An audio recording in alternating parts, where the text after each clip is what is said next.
control. The oldest house doesn't exist on maps. It shifts, breathes, and hides in plain sight. A government building that isn't bound by physics or reason. Inside, reality isn't broken. It's negotiated.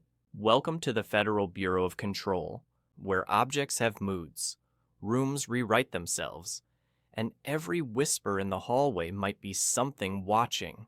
You don't find the oldest house. It finds you.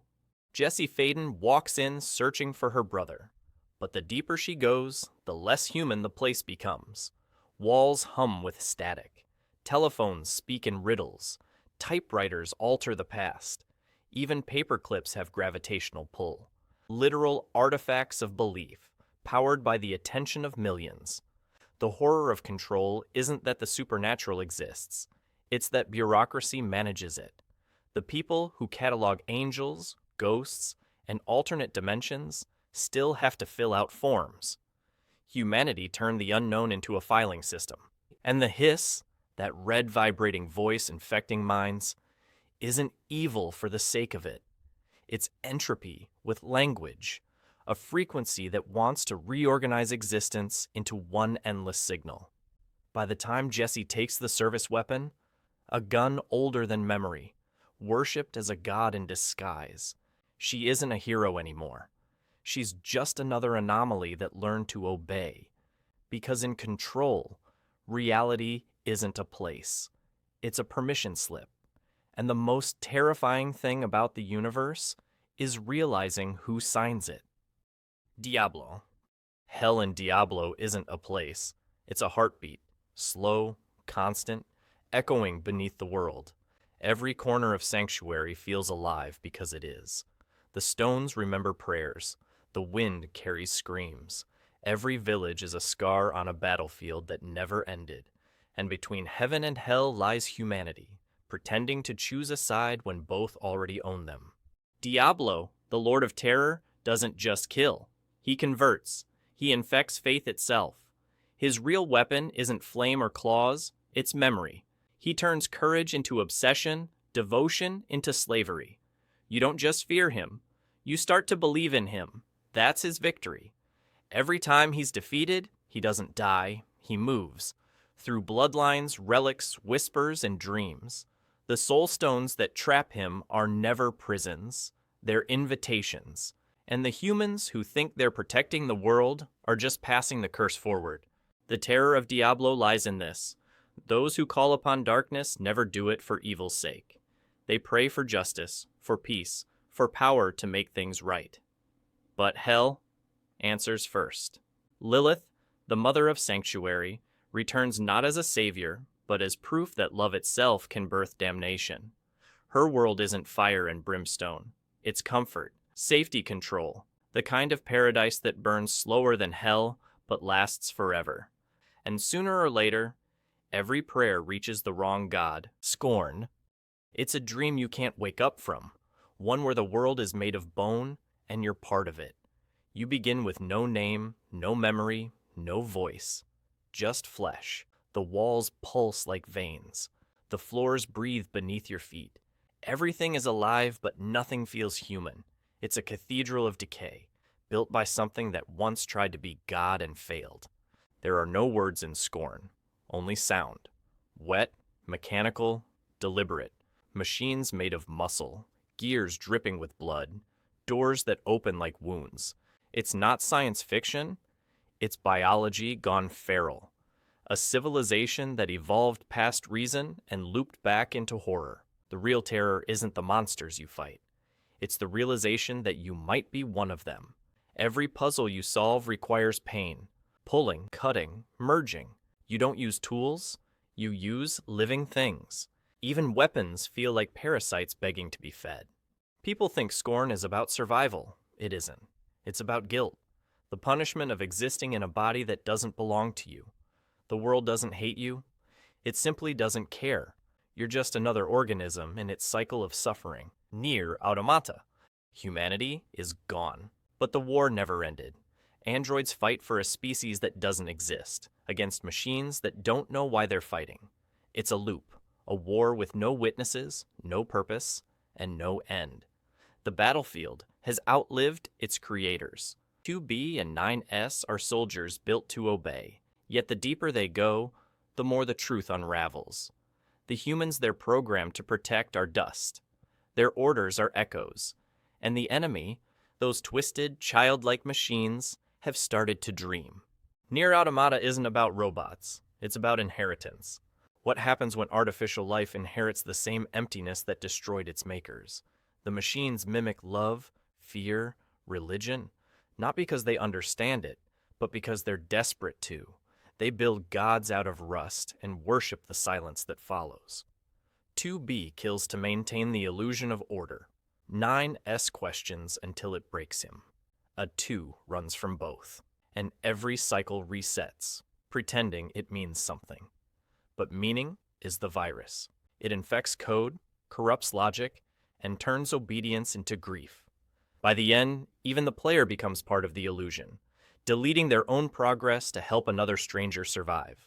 Hope becomes sacrifice, and sacrifice becomes memory. The universe doesn't reward meaning. It only remembers those who kept fighting for it. Disco Elysium. You wake up on the floor of a ruined apartment, hungover, nameless, and hated by your own reflection. The city outside is just as broken, a post-revolution ghost still pretending it's alive. Revachol isn't a place, it's a hangover that never ends. Every conversation you have feels like a confession. Every choice echoes back through the voices in your head.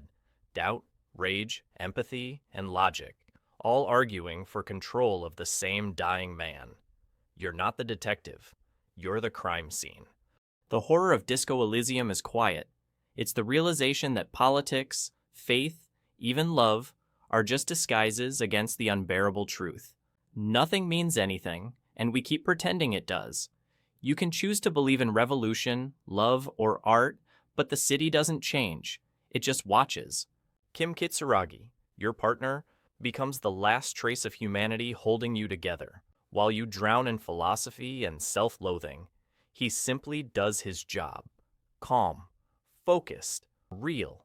And that contrast between the man who thinks too much and the man who just acts becomes the soul of the story.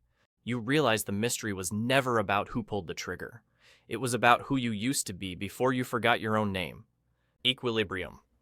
Equilibrium imagines a world where emotion is a crime, where joy, grief, and love are punishable by death, and peace comes from erasing what makes us human. Every citizen injects a drug called prosium. It suppresses feeling, sterilizing the mind until obedience feels natural. Art is outlawed. Music, books, paintings, all destroyed because beauty makes people remember what they've lost. At first, it seems like utopia. No war, chaos, just order. But beneath the calm is rot, a silence so absolute it starts to scream. Cleric John Preston, trained to enforce this emotionless world, begins to feel again. A flicker of empathy, a tear, a heartbeat that shouldn't exist. And once you start to feel, you can't stop. That's what terrifies the system. Not rebellion, but awakening. Every gunfight in Equilibrium isn't just action. It's symbolism. Emotion fighting logic. Soul versus structure. Each movement is choreographed like a prayer for freedom.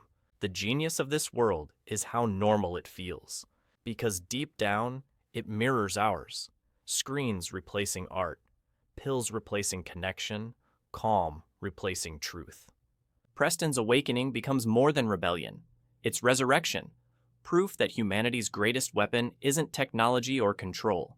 It's the ability to feel pain and still choose love anyway. In Equilibrium, emotion is the last revolution. And when Preston finally sheds a single tear, the world begins to bleed. Dune. On the desert planet Arrakis, water is worth more than life. Empires rise and collapse over a single resource, spice. A drug, a fuel, a key to the stars. But what makes Dune terrifying isn't the sandworms or the battles. It's how human it all feels. Because Dune isn't about the future. It's about every civilization that thought it could control faith. Paul Atreides is born into destiny, a boy groomed to lead, manipulated by prophecy, worshipped as a messiah before he ever believes in himself. But his rise isn't heroic. It's inevitable. The Bene Gesserit engineered him. The Freemen sanctified him. And the universe demanded him. The tragedy is that he becomes exactly what he fears most, a god people will die for. Frank Herbert's genius was showing how religion weaponizes hope. The spice doesn't just bend time, it bends belief. It teaches that the universe doesn't need monsters, just visionaries willing to play one. Every grain of sand on Arrakis feels ancient, alive, aware, watching humanity repeat the same mistake, mistaking control for enlightenment. Rick and Morty. Rick and Morty hides its horror behind laughter. Rick Sanchez isn't a hero. He's what happens when intellect outlives meaning. A man who's seen infinity, mastered creation, and realized that nothing, not even himself, truly matters. That's why he drinks. That's why he runs. Every universe he visits is another mirror he can't look into. Morty isn't his sidekick. He's collateral damage. A reminder that even when you can rewrite reality, you can't fix what's broken inside. Every joke lands like a cry for help hidden under equations and chaos. That's the trick Rick and Morty pulls, turning existential despair into entertainment. The portal gun isn't an invention, it's escapism. Rick keeps jumping through worlds, because staying in one means facing the people he's already hurt. Every season, you watch the same pattern repeat. Rick destroys, rebuilds, apologizes, and starts again. The cycle isn't random, it's punishment. He's trapped not by physics, but by guilt. And somewhere inside all that cynicism, the show asks one brutal question. If nothing matters, then why does it hurt so much when we lose someone? Rick and Morty laughs at the universe, but never escapes it. Because beneath the comedy, beneath the science, it's just a man begging for meaning in a multiverse that doesn't care.